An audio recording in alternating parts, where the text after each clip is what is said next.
नमस्कार दोस्तों।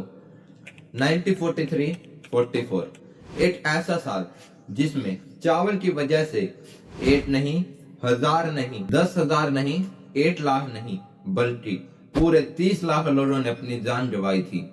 और इस घटना को नाम दिया गया था द ग्रेट बंगाल फैमाइन। दोस्तों, फैमाइन का मतलब होता है भूखे मरना, यानी जब किसी एरिया में अनाज की कमी से लोग मरने लगते हैं तो उसे फैमाइन कहते हैं। आइए जानते हैं द ग्रेट बंगाल फैमाइन को गहराई से।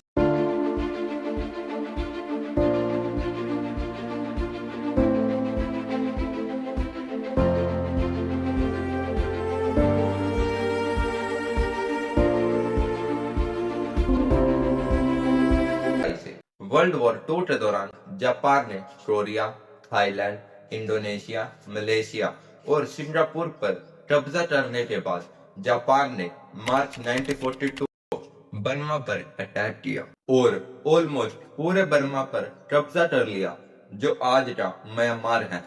बर्मा के स्ट्रेटेजिक रोड्स, रेलवेज, फोर्ट्स सब कुछ जापान के कंट्रोल में आ गया था। ब्रिटिश को डर था कि जापान अब बंगाल में घुस जाएगा, इसलिए अप्रैल 1942 में ब्रिटिश ने स्corched अर्थ पॉलिसी लागू की।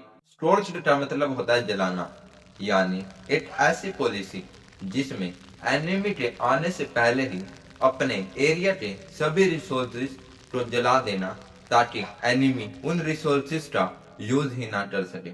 इसलिए ब्रिटिश ने खुद ही बंगाल के बोट्स, राइस्टोर्स और ट्रांसपोर्ट सिस्टम्स जला दिए, ताकि जापान अगर बंगाल में घुस भी जाए तो उसे वहां कुछ भी ना मिले। बस यहीं से शुरू हुई द ग्रेट बंगाल फैमाइन। अक्टूबर 1942 बंगाल में साइक्लोन आता है जिसने बंगाल की फसल, स्टोरेज और हजारों घर को तोड़ दिया। उस वक्त घर सिर्फ तंबू, बांस और लकड़ी के बने होते थे, इसलिए थोड़ी सी तेज आंधी और तूफान से टूट जाते थे। इस तूफान ने सिर्फ चीजों और फसल को ही नुकसान नहीं पहुंचाया, बल्कि लगभग 14,000 लोगों को मौत के मुंह में धकेल दिया। लेकिन यह तो एक ट्रेलर था। इस साइक्लोन में अप्रोच 3,20,000 एकड़ की फसल का तहस नहस हो गया और लगभग 7,000 बैल, गाय, बकरी, भेड़ मारे गए, जिससे लोगों के रोजगार, खेती और दूध के सोर्सेस भी खत्म हो गए। नवंबर 1942 अनाज के दाम रॉकेट की तरह बढ़ने लगे, क्योंकि ब्रिटिश गवर्नमेंट ने राइस के गोडाउन्स जला दिए थे।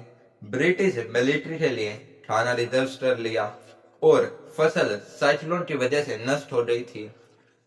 ब्रिटिश सरकार ट्रेडर्स ने जमाखोरी चालू कर दी थी, जिससे फूड का स्टोरेज कम हो गया और दाम बढ़ने लगे। गरीबों के लिए खाना खरीदना मुश्किल हो गया और धीरे धीरे फैमाइन बढ़ने लगी, जिससे लोग भूखे मरने लगे। एनसीबीआई की इस रिपोर्ट को देखो, जो कहती है कि चावल का होलसेल प्राइस 14 रुपीज पर मूंड था 11 दिसंबर 1942 को, लेकिन 20 अगस्त 1943 को यह 37 रुपीज पर मूंड हो जाता है, जो आज ने 8,400 के इक्वल है। जनवरी 1943 ब्रिटिश इंडियन ऑफिशियल्स, गवर्नर, विक्टरॉय, सिविल सर्वेंट्स एटसेट्रा ने चर्चिल की वॉर कैबिनेट को बंगाल में फूड क्राइसिस और राइस की एक्सट्रीम शॉर्टेज के बारे में अलर्ट किया। बंगाल के चीफ मिनिस्टर फजल हक और बाद में नाजिमुद्दीन ने सीरियस फैमाइन की वार्निंग दी। तब विक्टरॉय लॉर्ड लिंगलिथीडोन ने फूड शिपमेंट की डिमांड उठाई।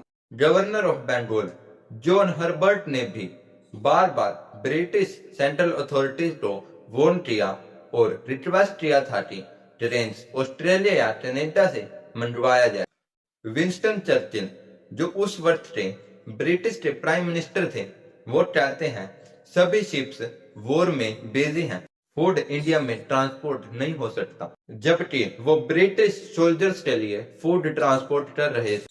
बंगाल में ज्यादातर चावल बर्मा से आता था, लेकिन जापान ने बर्मा पर कब्जा कर लिया था और सभी ट्रांसपोर्ट्स रोक दिए थे, जिसकी वजह से चावल बर्मा से बेंगोल तक नहीं पहुंच पाया। 1943 के दिसंबर तक आते आते लगभग 30 लाख लोगों ने अपनी जान सिर्फ भूख की वजह से गंवा दी थी। अब सवाल ये उठता है, ये इतनी बड़ी फैमाइन किसकी वजह से हुई? विंस्टन चर्चिल या नेचुरल फैक्टर ने इतना बड़ा रूप ले लिया? आइए जानते हैं।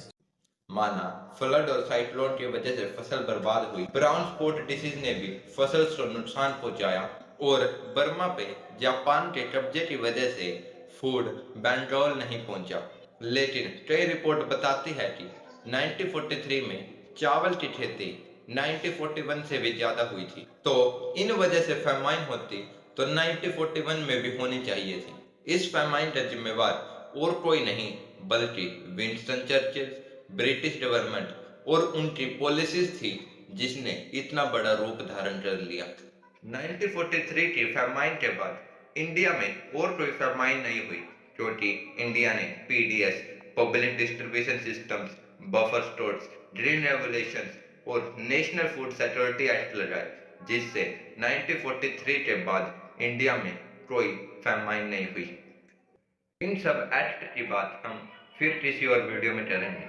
वीडियो अगर अच्छा और इंफॉर्मेटिव लगा हो तो एक लाइक करना मत भूलना।